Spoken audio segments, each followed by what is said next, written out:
Bienvenue sur Néochimie, la chaîne qui explore en profondeur les traditions, les savoirs ancestraux et les réalités socio-culturelles de nos sociétés. Aujourd'hui, nous vous invitons à un voyage au cœur des traditions du peuple Bapounou, une ethnie du Gabon où les liens familiaux sont régis par des principes séculaires porteurs de sens et d'identité. Dans cet épisode, nous recevons un invité exceptionnel, un patriarche et gardien de la tradition qui nous éclairera sur une relation fondamentale dans l'organisation sociale PUNU, celle de l'oncle maternel et du neveu. Un lien singulier, empreint de respect, de transmission et de responsabilité.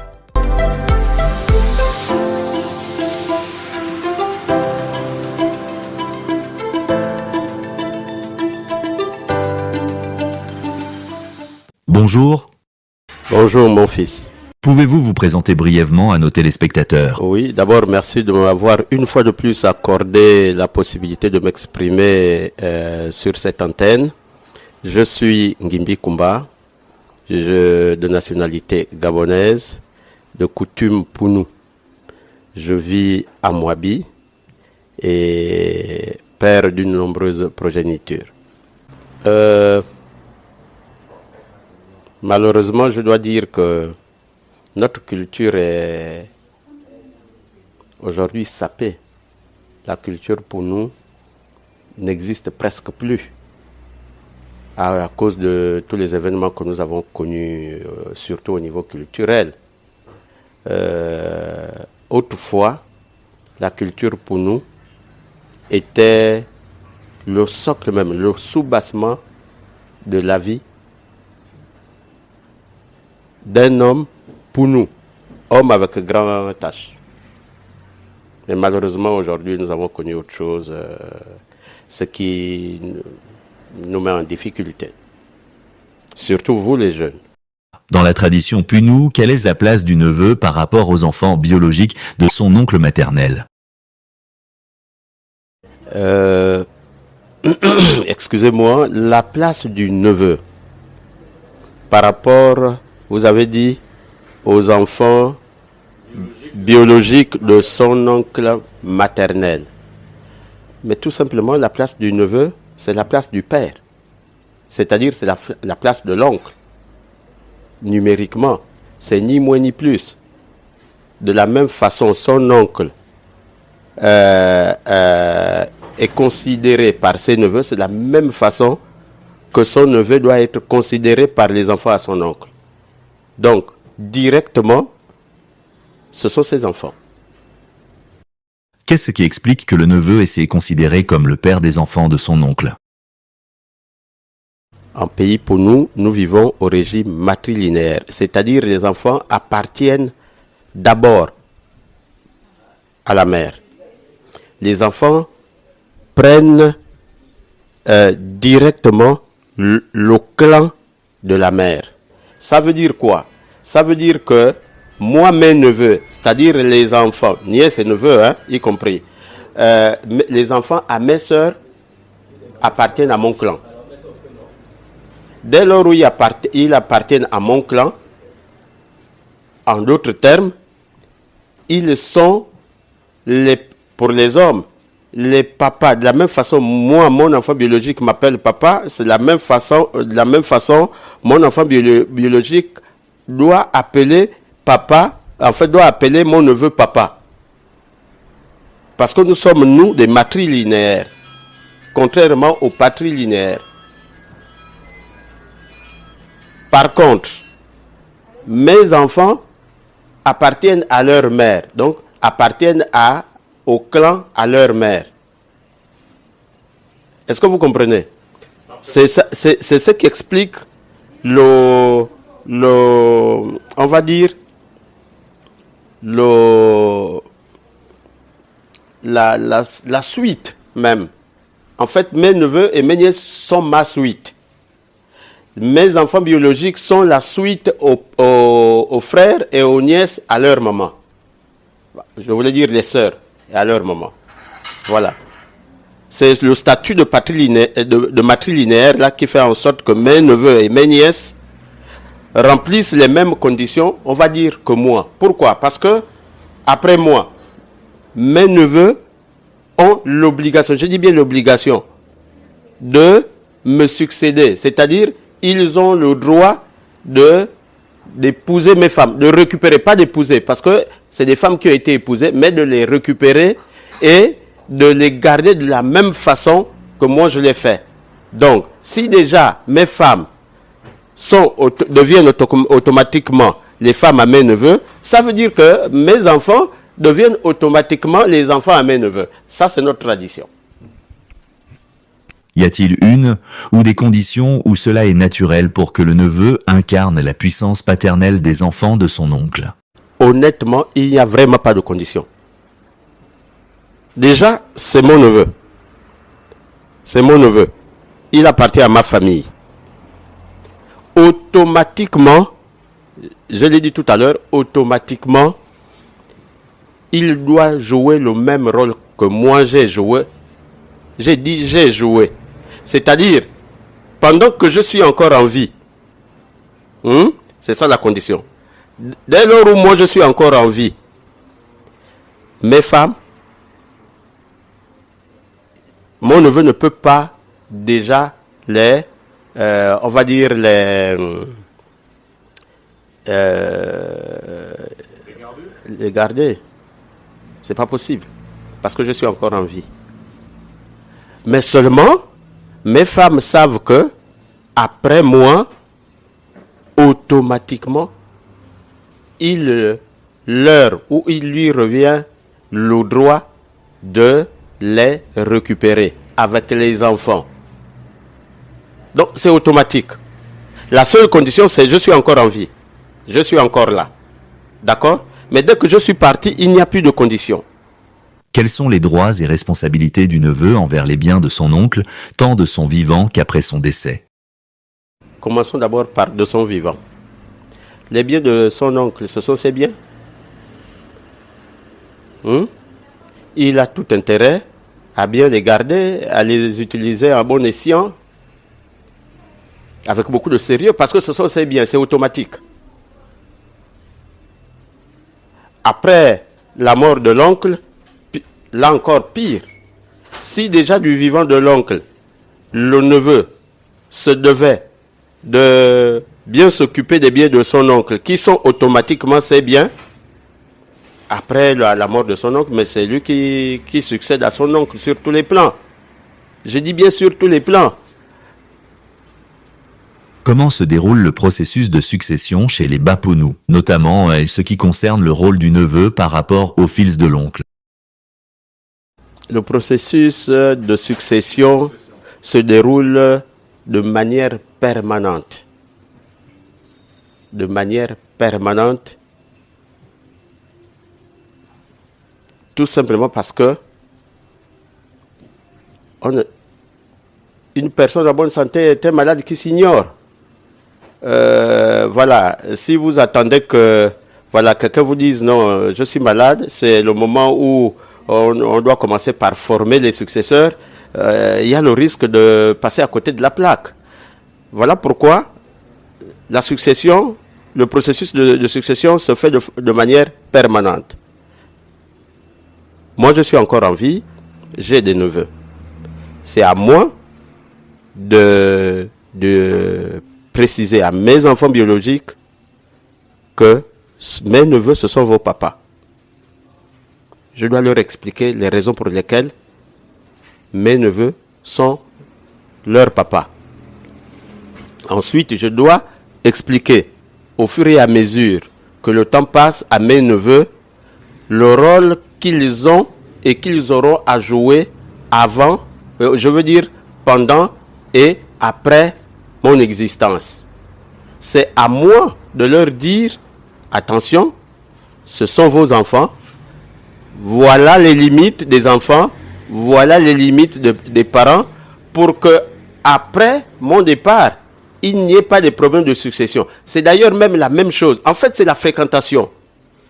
Ce processus-là se passe autour de la fréquentation qu'il y a entre membres de la famille, entre les neveux et l'oncle. Parce que s'il n'y a pas de fréquentation, oui, l'oncle va dire à ses enfants, bon écoutez, vous savez, tel, c'est mon neveu, d'accord, oui, mais c'est votre papa.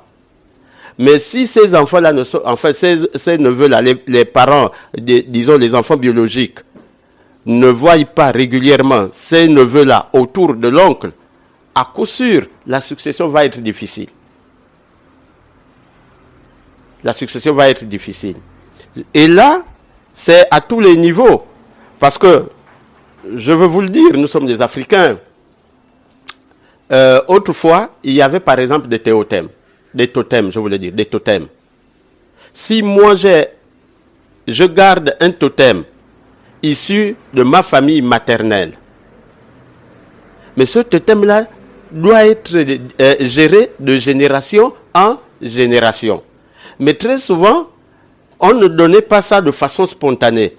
Il y a des personnes cibles, par exemple parmi les neveux, que l'oncle sent capable de gérer ces totems-là après. Mais c'est au cours de la fréquentation, vraiment plus ou moins régulière, mais au moins tout tourne autour de la fréquentation. Parce que ce n'est pas, on ne va pas mettre quelqu'un dans une salle de classe pour dire, écoute, hein, après moi, voilà, tu vas trouver un bidon là, c'est comme ça que ça va se passer, c'est ce bidon-là qui me permet, par exemple, de garder les enfants ou bien les femmes, ou encore de stabiliser la famille. Non. Non, non, ça ne se passait pas comme ça. Ça se passait, peut-être que ce n'est pas le moment de le dire, peut-être que ce n'est pas forcément nécessaire de le dire, mais vous comprenez bien que la fréquentation donne la possibilité à l'oncle, de jauger ces neveux qui sont autour de lui pour lui permettre de savoir qui est capable, qui n'est pas capable. Et puis, une fois qu'il a décelé une ou deux personnes qui sont capables, ben voilà, c'est parfois de bouche à oreille. Quelle est l'implication du neveu dans la gestion des épouses de son oncle en cas de décès de ce dernier? La question c'est, qui donne la possibilité à son neveu d'être charismatique? C'est bien l'homme. C'est bien l'oncle, je voulais dire. C'est bien l'oncle. À travers quoi? À travers la fréquentation. Non. Souvent, effectivement, on constate pour le regretter que après la mort de quelqu'un, voilà, le ménage se disloque parce que là, on est beaucoup plus concentré sur le ménage. Hein? Le ménage se disloque tout simplement parce que on n'a pas eu la possibilité de former. On n'a pas eu la possibilité de donner le charisme à un des neveux pour te succéder. Généralement, soit c'est par jalousie, et ce qui n'est pas bien. Effectivement, il y a des oncles qui ne veulent pas voir leur neveu succéder, disons les succéder, ça il faut le reconnaître, soit par effet de mauvais comportement, c'est-à-dire, voilà, surtout que nous vivons dans ce faux modernisme-là, qui nous fait penser que, voilà, qui ne met plus de limite entre un oncle et un neveu, une sœur, et une grande sœur et une petite sœur, un père et un fils, ou sa fille, etc., etc. Ce qui fait que, si déjà l'oncle constate, malheureusement pour le regretter, que aucun neveu ne lui donne sa place, lui aussi il ne va pas donner ce qu'il a. Et si l'oncle n'a pas donné ce qu'il a, le corollaire c'est quoi? La fin c'est que il va disparaître avec tout ce qui lui appartenait. Parce que pour succéder à un oncle, il faut avoir la possibilité, les moyens, il faut avoir les outils nécessaires qu'utilisait ton oncle pour voilà, garder son ménage, pour entretenir son ménage, c'est-à-dire les femmes, les enfants, etc., etc., les voitures, les comptes et tout ça. Voilà pourquoi on se retrouve dans une situation telle que l'oncle meurt, il a laissé des milliards dans les comptes, il a laissé des centaines de maisons, et comme celui voilà, qui le succède n'a pas été formé par lui, mais il vient simplement parce que c'est mon oncle, 2 ou 3 jours après, ça se volatilise, malheureusement. Mais honnêtement, si quelqu'un a été formé pour s'occuper de la continuité, il n'y a pas de raison que le ménage puisse se disloquer. Maintenant, la question de savoir si lorsqu'un neveu succède à son oncle, il a la possibilité, par exemple, de continuer à faire des enfants. Mais ce sont ces femmes, c'est ce que j'ai dit. Ce sont ces femmes. Il y en a même, avant sa mort, il commence par dire à ses neveux, toi, commence par sortir avec telle femme. Oh oui, ce n'est pas faux. Oui. Mais c'est ça aussi la succession. Mais il ne le fait pas pour rien, il sait pourquoi. Toi, commence par sortir avec telle femme. Toi, voilà telle femme. Ce qui fait que le jour où l'oncle part, mais il n'y aura même pas de problème. Parce que lui-même a laissé le code avant de partir. Tout simplement parce qu'il a constaté qu'autour de lui, c'est elle qui est capable. Il ne va pas le faire parce que c'est son neveu. Non. Parce que peut-être qu'il a 3, 4, 5, 10 neveux. Mais il ne va pas le faire pour les 10 neveux.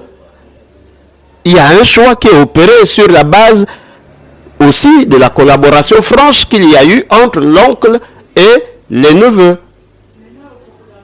Oui. Celui qui a hérité de mes femmes a même l'obligation de continuer à faire les enfants avec elles. Parce que ce sont ses femmes. D'accord? Maintenant, quant à savoir si quelqu'un d'ailleurs, lui peut accepter que quelqu'un d'ailleurs vienne prendre une des épouses laissées par son oncle alors que lui il est là. Bon, mais enfin, moi, je vais te renvoyer la question. Est-ce que tu acceptes que pendant que tu es en vie, quelqu'un vienne prendre ta femme? Puisque j'ai dit tout à l'heure que ma femme, c'est sa femme. Ma femme, c'est la femme à mon neveu. Donc, tu comprends bien que c'est difficile. C'est difficile. C'est pas possible, il ne peut pas accepter. Sauf si la femme ou les femmes ont posé des actes peu conformes qui ont été observés par mes neveux, à coup sûr. D'ailleurs, même après mon décès, la seule décision qu'ils auront à prendre, c'est, bon, écoutez, tonton est mort, nous, on ne veut pas continuer à gérer ces problèmes-là. Bon, voilà, allez-y chez vos parents. Mais dès lors, on ne les a pas renvoyés chez leurs parents. Ça veut dire que c'est des bonnes femmes. Elles ont prouvé que c'est des bonnes femmes. Mais c'est pas possible. Ça m'étonnerait que ceux-là puissent accepter que quelqu'un d'autre vienne. Donc, non, c'est pas possible. C'est pas possible. Tout simplement, c'est pas possible. Dans quelles circonstances le neveu peut-il être amené à prendre des décisions au nom de son oncle ou de sa famille? Au nom de son oncle en vie ou décédé. Si c'est au nom de son oncle en vie, c'est forcément au cas où, parce que on a parlé de la succession. Mais la succession se fait à tous les niveaux. C'est-à-dire, moi je suis un oncle, il y a un problème à régler, je peux déléguer un de mes neveux à aller me représenter. Arrivé là-bas, il sera tenu de prendre des décisions à ma place. Parce que lorsque je l'envoie me représenter, mais rassure-toi, il part avec mon pouvoir. C'est moi qui l'envoie. C'est-à-dire, je ne suis pas là-bas, mais je suis là-bas par procuration. C'est-à-dire, je suis là-bas à travers lui. Donc, il a, à partir de là, à partir de ces conditions-là, il a le droit de prendre des décisions. À tous les niveaux. Maintenant, si c'est après ma mort, mais forcément, puisque moi je ne suis plus là. Hein? Peut-être qu'on va dire, je suis là, en esprit, mais physiquement, je ne suis plus là. Puisque c'est à lui que, on va dire, j'ai transféré tout ce que j'avais comme pouvoir, de sorte qu'il soit capable à continuer à diriger et la famille et mon ménage. D'accord? Il a l'obligation de prendre n'importe quelle décision. C'est-à-dire les décisions qu'il prend là. C'est pas lui qui les prend, c'est moi qui les prends. Puisque moi j'ai tout transféré, c'est-à-dire c'est moi qui suis dans lui. Voilà. Comment les relations entre l'oncle maternel et le neveu influencent-elles la cohésion et la structure de la société Punou? Ça influence de deux manières, positive et négative. On va commencer par les aspects positifs. Hein? L'impact positif. Vous avez vos neveux avec qui vous êtes en odeur de sainteté. Et puis, à coup sûr, les gens ne peuvent qu'être contents de savoir que vous êtes en odeur de sainteté avec vos neveux. D'accord?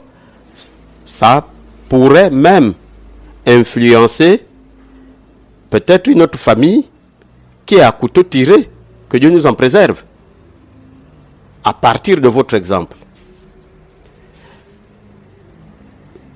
Ça impacte positivement à partir du moment où, dès lors où vous êtes en odeur de sainteté avec vos neveux, pas seulement les neveux et les nièces, bien entendu, ben, les choses marchent le mieux dans la famille. Parce que vous êtes unis. Unis, vous êtes forts.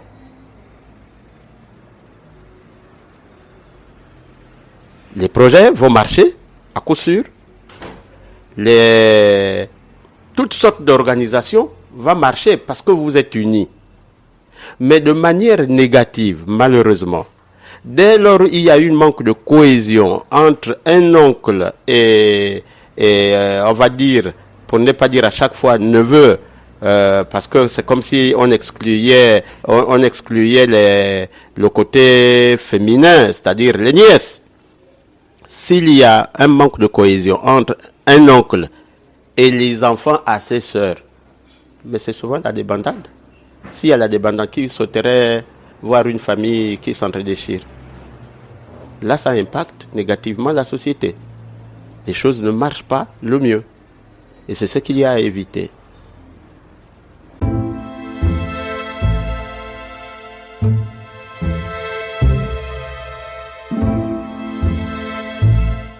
Les comptes.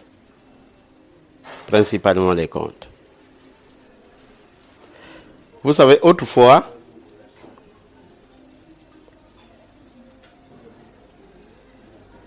nous qui avons eu la chance de dépasser la soixantaine, qui sommes dans le troisième âge, nous avons eu l'occasion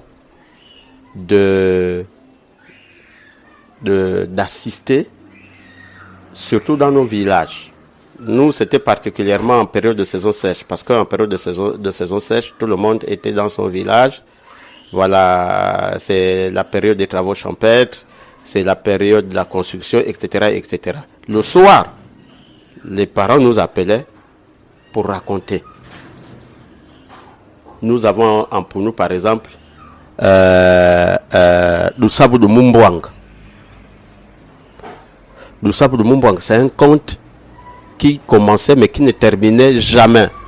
C'est-à-dire, vous êtes capable de vous retrouver autour de 20 heures avec les grands, ils vont commencer à raconter jusqu'au matin. Vous vous séparez, chacun de vous prend sa direction. Le soir, vous vous retrouvez. C'est à travers ces contes-là que nous autres, par exemple, nous avons été formés. Parce que c'était des situations réelles que nos parents nous enseignaient à travers ces contes. Mais aujourd'hui, ce n'est plus le cas. C'est souvent à travers des manifestations culturelles comme les danses. En pays, pour nous avons des danses. Mumbwanga, Mujolulu, Malamu, Mukuji, etc., etc. Ce sont ces occasions-là qui nous ont permis de cerner quelques bribes d'informations que nous avons, parce qu'on n'a pas la totalité, il faut le reconnaître, hein, quelques bribes d'informations que nous avons en matière de culture en pays pour nous. Aujourd'hui, ça n'existe plus, mon fils. Ce n'est plus le cas. Le week-end, c'est sûr que tu vas te retrouver dans une boîte de nuit où tu iras danser une chanson qui a été, voilà, qui vient de l'autre côté, malheureusement. Comment la modernité et les changements sociaux affectent-ils les relations traditionnelles entre l'oncle et le neveu chez les Bapounous aujourd'hui? Je pense que c'est même la partie la plus sérieuse. C'est la partie la plus sérieuse, la modernité. Parce que pour moi, je pense, je souhaite me tromper, que la modernité est comme une espèce de labyrinthe saucissonné avec beaucoup de compartiments. C'est ce labyrinthe-là qui fait en sorte que vous, les jeunes, vous ne puissiez plus vous retrouver là où vous devez être. Je vais prendre quelques exemples.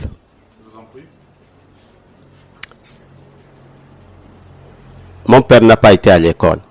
Mon oncle n'a pas été à l'école. Moi, j'ai le bac, j'ai le doctorat. Je suis allé en France, aux États-Unis, un peu partout. Lorsque je reviens de là-bas, et mon oncle qui n'a pas été à l'école ne vaut rien.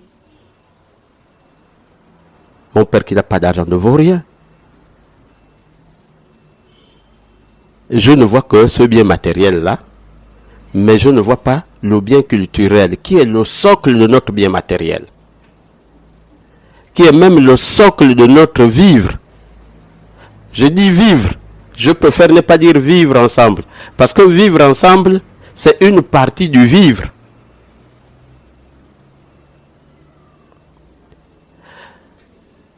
Un autre exemple, les religions du livre.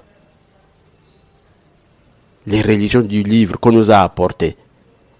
Autrefois, nous n'avons pas su que ça rentre même dans le cadre de l'impérialisme. Les gens pensent que l'impérialisme se limite seulement à nos richesses qu'on vient nous arracher. C'est faux. L'impérialisme s'étend même dans notre culture. Aujourd'hui, nous sommes devenus des déracinés.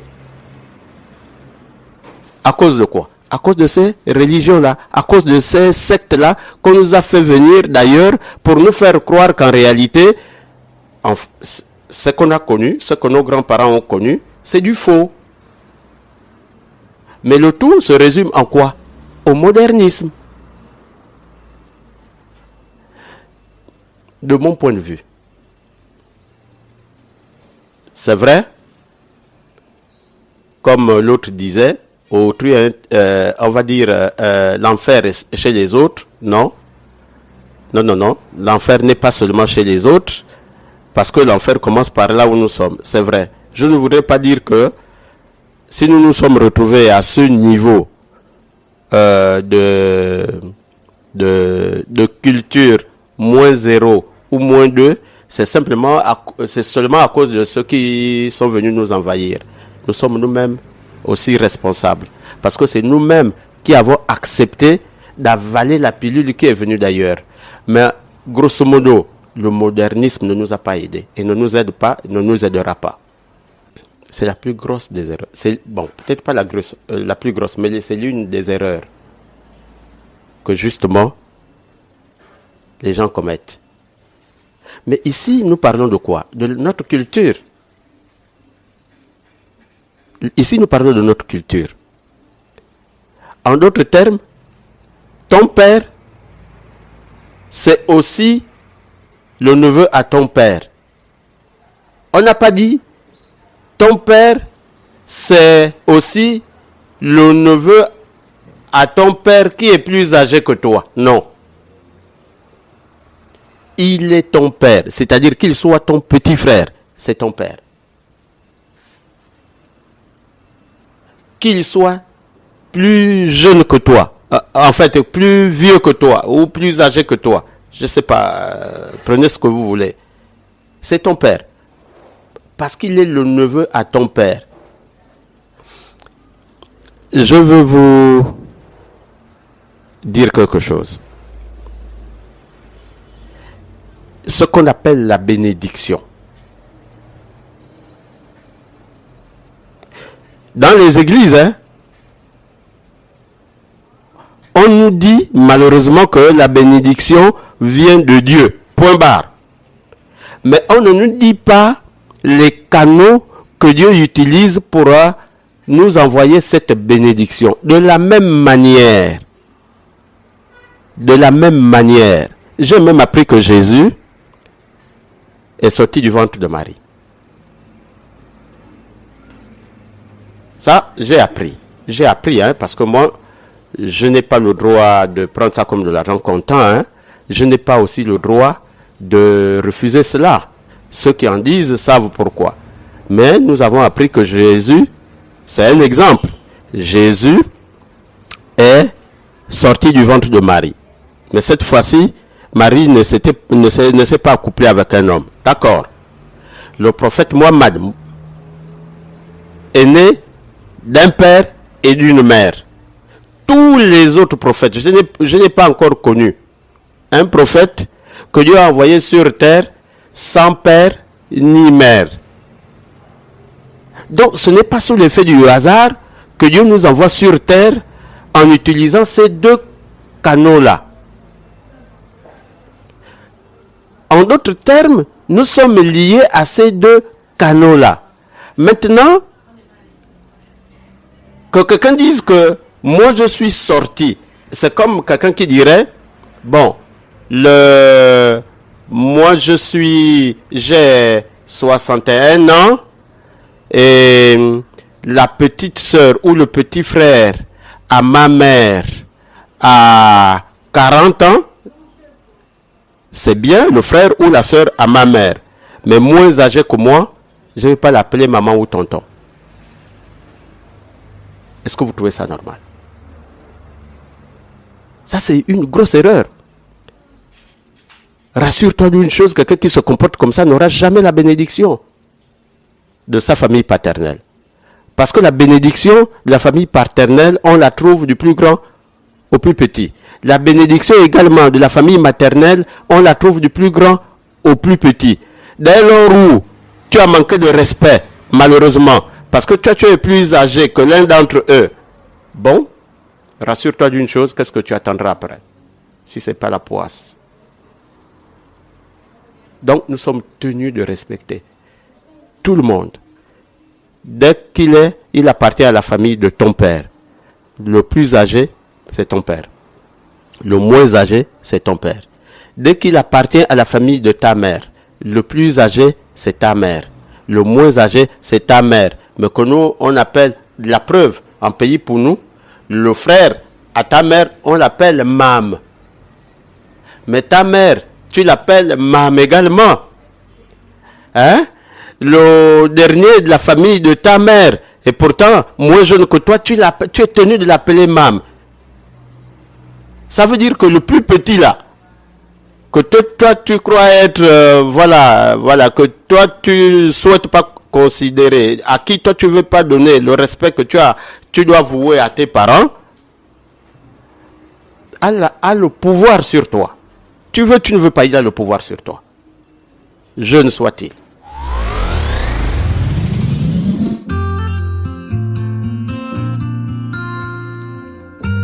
Ainsi se tisse, depuis des générations, le lien sacré entre l'oncle et le neveu en pays Pounou, un pilier de notre société qui résiste au temps. Une relation d'honneur et de transmission ancrée dans la mémoire de notre peuple qui ne saurait être effacée par les influences modernes. L'oncle veille, le neveu grandit et l'héritage se perpétue, car la modernité prospère hors de l'environnement de la tradition des Bapounou et d'autres ethnies du Gabon. Ce lien va bien au-delà du sang, il est une fondation sociale et spirituelle qui façonne l'identité de notre communauté. Dans chaque geste, dans chaque parole, l'histoire se répète et se renouvelle, rappelant que nos valeurs ne peuvent être remplacées par des modèles étrangers. Être oncle, c'est être un guide, être neveu. C'est recevoir et transmettre à son tour, un cycle de vie que la modernité ne saurait briser. Une relation d'équilibre et de respect, reflet de l'âme Pounou qui demeure intacte malgré les transformations du monde. Ce n'est pas une simple coutume, c'est un pacte ancestral qui assure la continuité de notre société face aux défis de la modernité.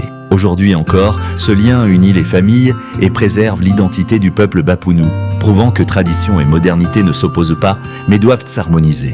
Et tant que les contes et les rites survivront, l'oncle et le neveu resteront liés pour toujours, témoins vivants de l'héritage des Bapounou et des autres peuples du Gabon.